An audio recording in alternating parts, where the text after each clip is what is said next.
Un desafío es cumplir los plazos para implementar esta norma. ¿Por qué? Porque puede haber una falta o inadecuada planificación de los recursos que tenemos. Bueno, ya sabemos que los laboratorios de ensayo en mi país que se acreditan por lo general son laboratorios que dan servicios de tercera parte, pero también existen laboratorios de primera parte que dan servicios a clientes internos, ¿no? A otras áreas, por ejemplo. Entonces, el equilibrio con el trabajo diario, pues a veces hace que las personas dejen de lado un poco el proyecto, ¿no? Si no se tiene una clara planificación también, ¿no? Y no involucrar a las partes interesadas. Claro, cuando tenemos un proyecto, pues habrá partes interesadas que tengan influencia, tengan sentidos de urgencia, eh, de repente partes interesadas relacionadas con requisitos legales, partes interesadas que nos van a aprobar ciertos recursos para seguir a las etapas siguientes en los proyectos y por tanto tenemos que involucrarlas. Entonces, para estos tres puntos estoy presentando algunos tips desde mi experiencia gestionando ese tipo de proyectos.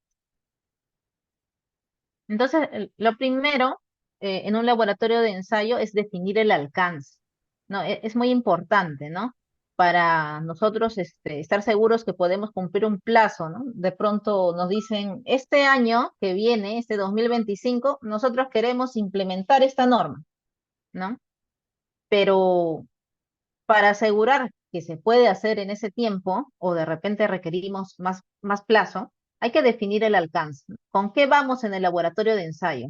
¿Vamos a ir con métodos normalizados, es decir, que siguen normas?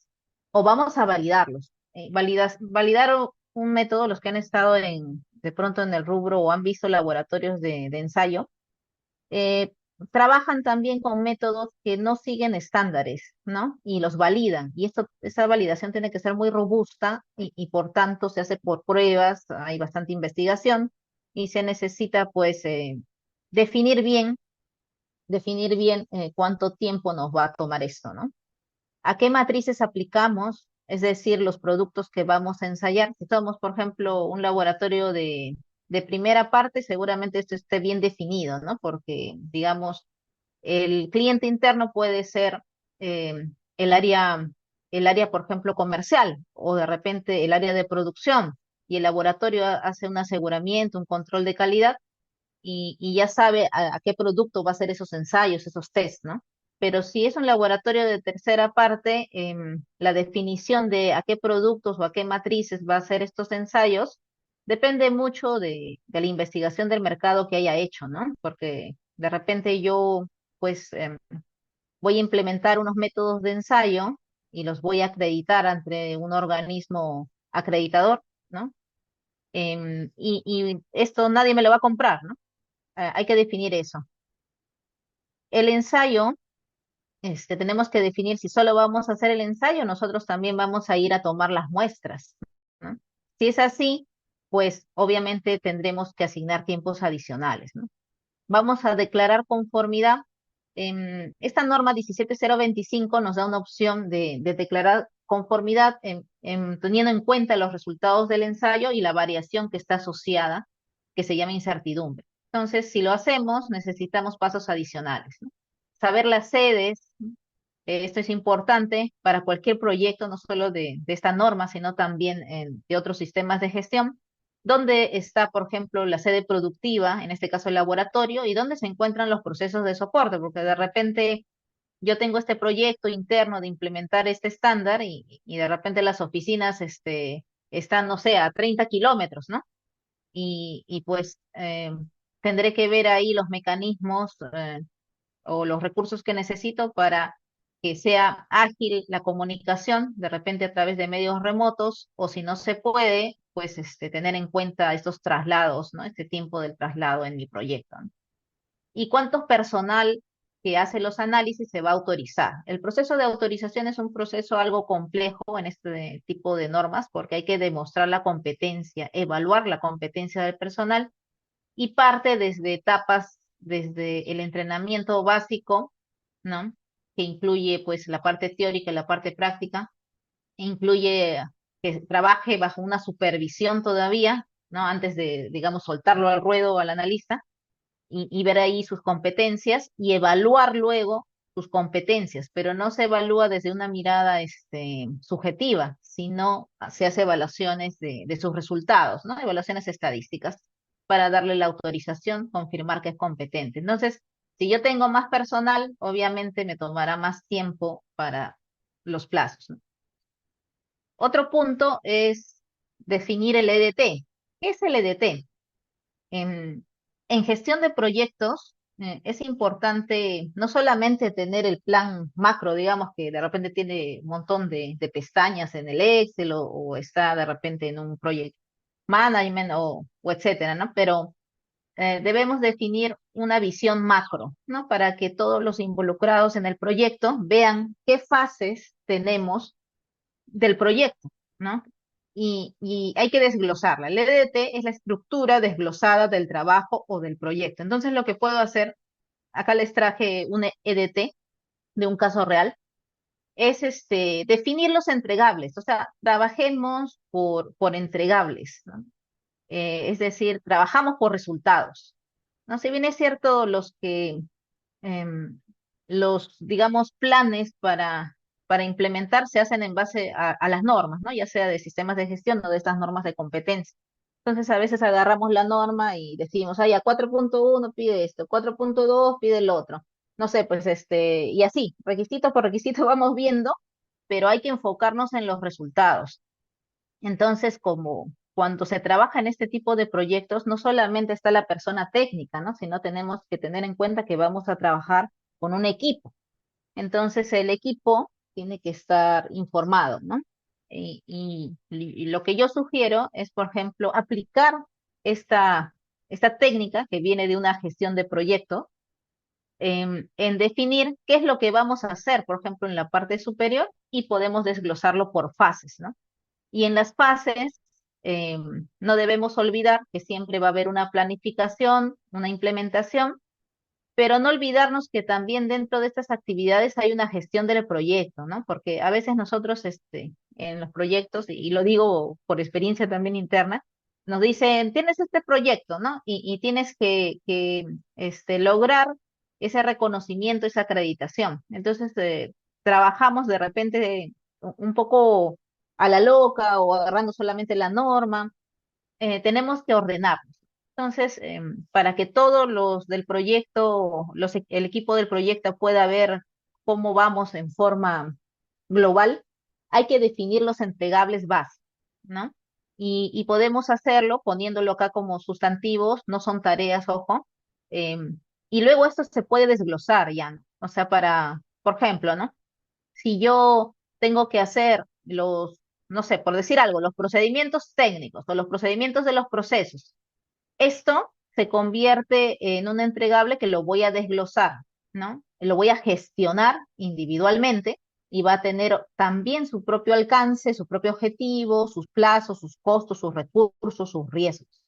Entonces, mm, hacer un EDT nos ayuda para ver también cómo va el proyecto en líneas generales, enfocado a los resultados. Puedo hacer así con colores, ¿no? Un estatus, ¿no? De repente digo verde es ya se ha cumplido conforme a lo que se planificó. De repente el azul ya se completó, el rojo está trazado, en color amarillo está el riesgo del retraso. Entonces nos permite ver como que un mapa, ¿no? De nuestro proyecto. Y si yo ya definí, por ejemplo, estos entregables aquí, puedo desglosarlo, como les decía, en actividades y ver qué actividad está predecesora, ¿no? O sea, qué actividad viene antes y que me podría un poco restar tiempo para yo seguir. Y definir la duración, ¿no? La duración de este proyecto. Podría ser también algo, a veces nos piden tiempos muy ajustados y en mi evaluación yo puedo decir, mira, en un periodo normal, haciéndolo de esta manera y con los recursos que yo tengo, pues me voy a demorar así, ¿no? Pero si yo defino las, estos entregables, de pronto habrá posibilidad de que algunos se hagan en paralelo, ¿no? de repente el riesgo ahí se me eleva un poquito en tener retrasos por algunas cosas como importaciones o por encontrar proveedores, ¿no? Pero puedo hacer actividades en paralelo y estos riesgos yo los tengo que identificar. Justo escuché que hablaban del tema de riesgos, ¿no? Es muy importante, lo vamos a ver más adelante también, así de forma general. Y si pues aún así me tengo un plazo demasiado ajustado, yo para hacer estos entregables, como son entregables, por así decirlo, que tienen, que están definidos individualmente para poder decir qué recursos necesito, qué plazos necesito y cómo esto aporta al proyecto, podré yo de repente acelerar un poco, pero voy a necesitar recursos, ¿no? Y esto se puede sustentar cuando nosotros lo desglosamos así en entregables, porque a veces los requisitos de la norma no son comprendidos por todo el equipo de trabajo, ¿no? Especialmente por la dirección, ¿no? La alta dirección. Entonces, otro punto que nos va a asegurar que los plazos se cumplan es que necesitamos tener un equipo de trabajo con funciones y que esté autogestionado. ¿Qué quiere decir esto?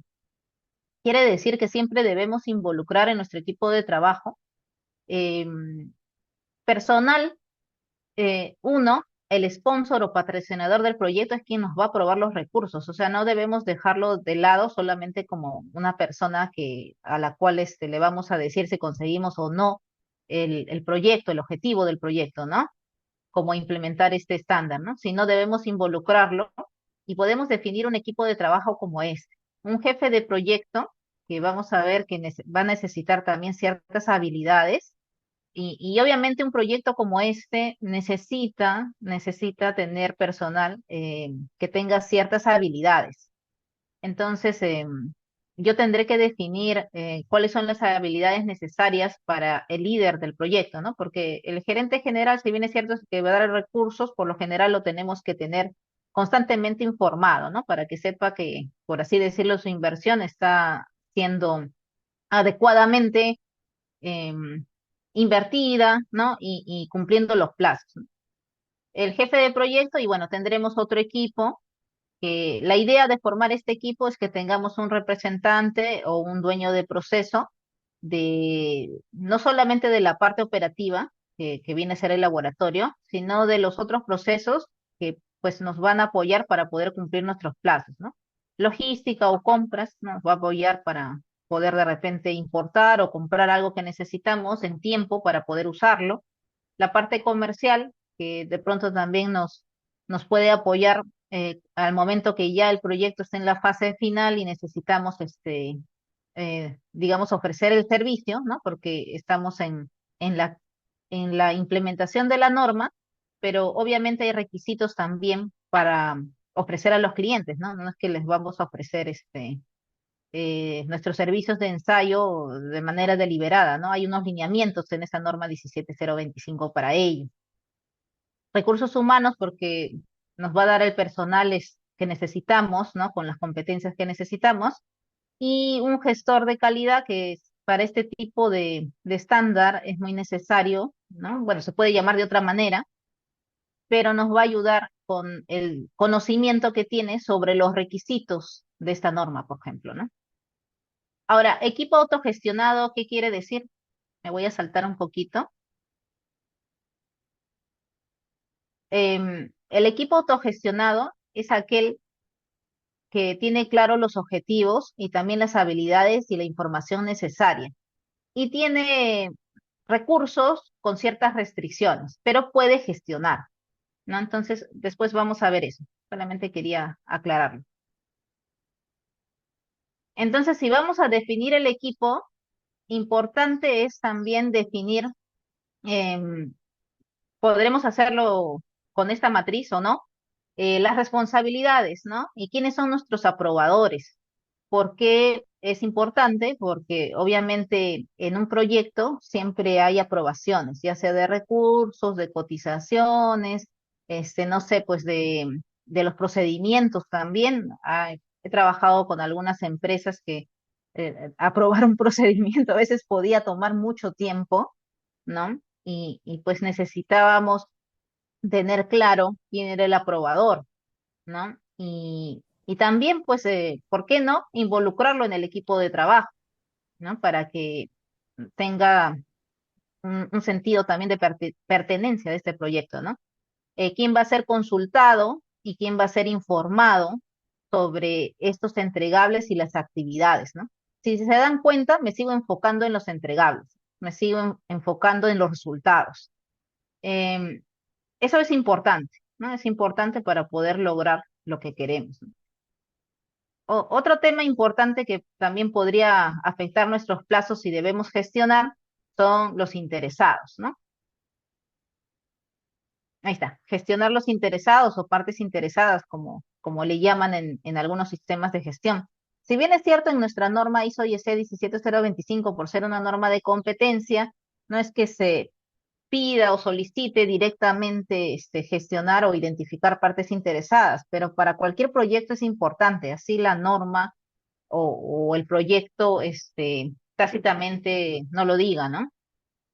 Tenemos que identificar, porque los interesados, eh, miren, esta matriz que se hizo para un proyecto necesita identificar quiénes van a ser nuestro apoyo y de repente quiénes van a ser nuestros bloqueantes. O sea, cuando digo bloqueantes no digo que vayan a ser nuestros enemigos o algo así, sino que de pronto el, el no, el no atender sus requisitos, ¿no? O no tenerlo informado puede ser un bloqueo para nuestro proyecto, ¿no? Y seguir a una etapa más. ¿Por qué puede ser bloqueante? Porque de repente hay requisitos que se tienen que cumplir antes de seguir al otro paso o etapa o fase en el proyecto, ¿no? Entonces, sí es importante definirlo, ¿no? Y esta matriz, por ejemplo, de poder, urgencia, legitimidad, nos ha ayudado bastante, ¿no? O sea, poder es qué tanta influencia tiene para nosotros en el proyecto. Obviamente el sponsor, el gerente tiene poder porque puede decidir en un momento cortar los recursos o recortar los recursos, el cliente, ¿no? Y bueno, en este caso, poder, por ejemplo, tenía un jefe de finanzas que finalmente era el que se le rendía los gastos, ¿no? Y que podía un poco retrasar el, la administración de recursos, ¿no? Si no se sustentaba bien el tema de gasto. Entonces es importante definir esto, qué tanta influencia, poder tiene, la urgencia de que se atiendan sus requisitos, legitimidad, o sea, si tiene que ver algo con tema de cumplimientos legales, ¿no? O de repente cumplimiento de políticas, etcétera, ¿no? Entonces ahí definíamos cuál era la prioridad, ¿no? En simple, si tenía las tres cruces, nuestra prioridad era uno, y si tenía dos de las crucecitas, nuestra prioridad era dos. ¿Para qué? Para poder también un poco ordenar cómo se iban a atender esos requisitos y ver qué acciones íbamos a hacer, ¿no? Por ejemplo, el responsable de seguridad y salud ocupacional, bueno, se puso como bloqueante, no en el término negativo, sino que de pronto si nosotros no atendíamos sus requisitos, podría paralizar el proyecto, ¿no? Entonces, decidimos que participe en las reuniones de planificación, obviamente, ¿no? Porque trabajar en laboratorios de ensayo involucra, pues, trabajar de repente con nuevos materiales peligrosos, ¿no? Nuevos riesgos, etcétera. Entonces, sí somos conscientes en un laboratorio que debemos cumplir con todo lo que es la normativa legal de seguridad y salud en el trabajo, ¿no? Y así íbamos definiendo. Y obviamente los riesgos, ¿no? Los riesgos son importantes, los riesgos para el proyecto, porque hay riesgos que pueden realmente retrasar o paralizar el proyecto. Entonces, por ejemplo, la importación de equipos puede ser uno de esos riesgos. Entonces, ¿qué optamos o qué se opta por hacer? Aparte de identificar el riesgo, ver cuál es el disparador del riesgo, es decir, cuándo se activa ese riesgo, ¿no? Cuando está próximo, por ejemplo, importación de equipos de proveedores, el riesgo era demora en la entrega, ¿no? Y esto pues tiene un impacto obviamente en el proyecto y el disparador es el vencimiento o el próximo vencimiento de los plazos de entrega, ¿no? Entonces, con esto yo podía eh, evaluarlo, hacer un análisis, ¿no? De repente no un análisis tan detallado, sino algo simple, podría ser un semáforo de repente, ¿no? Alto, medio, bajo, uno, dos, tres y poner mi estrategia, pues, ¿no? Y acciones. Obviamente, a partir de los riesgos, este, yo también lo incluiré esto en mi presupuesto, ¿no? La gestión del presupuesto es muy importante en todo proyecto, ¿no? Lo que se recomienda, por ejemplo, es hacer un detalle de los gastos más significativos, que no son los de rutina, sino los que van a venir por el proyecto, y hacer una curva como esta, ¿no? La curva S. En este tipo de proyectos, por lo general, la inversión más fuerte está al arranque del proyecto en el primer mes, ¿no? Pero es importante hacer una buena gestión de dónde o en qué mes se va a hacer el gasto, ¿no? Porque no trabajamos de manera independiente, sino que tenemos un sponsor, ¿no? Siempre en cualquier empresa que es la que da los recursos, o uno o dos, no sé, y tiene que saber claramente cuándo se va a dar el gasto para que no tengamos problemas y nos paralicen el proyecto, ¿no? Importante es eso.